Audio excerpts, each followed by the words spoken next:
He was already rattling my fence when I set the glass of iced tea down and watched him with that lazy kind of calm you only earn after months of chaos. Open the gate, he barked knuckles white on the black aluminum pickets like he owned the place. I smiled, small patient, and said what I'd been dying to say since the day I moved in my yard. My rules. I didn't come to North Ashford to make enemies. I came because the little brick house on Willow Crest had a backyard that felt like a promise old maple throwing an afternoon shadow across a perfect in-ground pool, quiet street where you can hear sprinklers tick at dusk. I'd saved years for it, clipping coupons, working late, telling myself the first cannonball off that slate edge would make every late shift worthwhile. The first day I pulled up still sweaty from the U-Haul, the neighbor stepped onto her grass like she was the stage manager for the cul-de-sac. Silk robe, porcelain mug, that fixed smile that's not a smile at all. Are you lost, Sir Public Pools 5 miles that way with the rest of your crowd? I set the box down so I didn't crush it with my hands. No, ma'am, I said evenly. Just moved in. This is home. Her name, I learned later, was Paula Hargrove, Queen of Roses bylaws and sideways looks. She had a son named Brent, who wore his hair like he was auditioning for a boy band 20 years too late. The first week was quiet. She watered plants, glared, I let it roll off. Then one Tuesday, I glanced up from my desk. My office window looks across the pool and saw a ripple. Thought it was the skimmer. Then a body floated into frame like a seal in July sunglasses on earbuds in Brent stretching out in my water. Like this was a resort, and the check was already paid. I slid the door open. Afternoon. He didn't even startle. What's up? That pool belongs to me. He shrugged, flicked water. Mom said it's been a community thing. Chill. Back then I still believed in neighborly, so I tried it. I'm not trying to be difficult, man. It's private property and liability. You know, I need you to head out. He rolled his eyes in a slow circle, pulled himself out, took my brand new towel like it had his initials monogrammed on it, and sauntered through a gap in the hedge I hadn't even noticed. No apology. No nothing. Just wet footprints and that smell of cheap cologne and chlorine. I thought maybe that was it. Lesson taught. But the following Saturday I came back from the hardware store and heard it music shouts the squeal of a grill. 6 kids, 2 coolers, a bag of chips exploding across my pavers, someone flipping hot dogs on my stainless like he paid the gas bill. I don't remember crossing the patio. I remember the heat in my face and the way my voice came out steady anyway. Everybody out.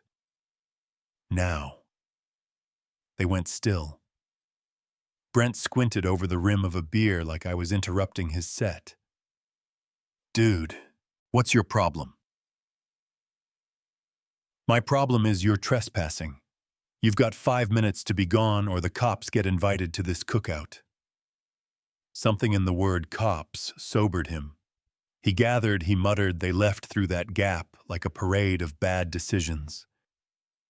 I stood in the wreckage and understood there was only one thing that shuts an open door, a lock.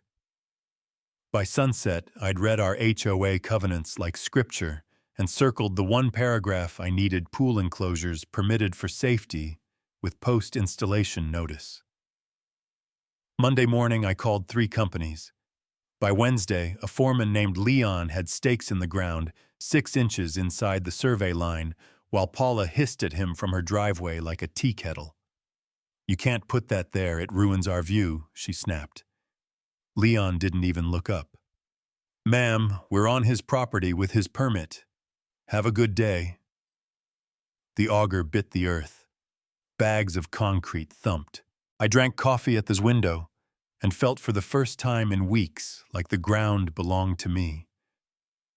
When the panels went up, black aluminum with spear-top pickets and self-latching gates rent, came out in neon trunks and stopped dead like someone had bricked over his door.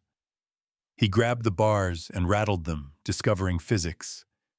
That's when I set my book down, sipped, and gave him the smallest smile you can give a person, without being sued for provocation. "What is this?" he shouted. "A fence," I said. "Open it. I'm swimming. Pool's closed to you." That should have been the end. But people who live on borrowed privilege have a hard time returning it. 2 mornings later, there's a letter from the HOA Architectural Review Committee. Thick official, and so polite.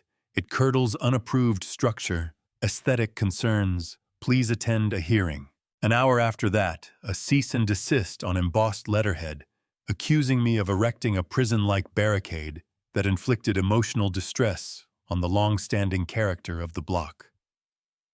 I called an attorney, Ms. Patel, HOA whisperer, who read everything and said, "You're fine on law, but they can still try to grind you down. Document everything. Assume nothing."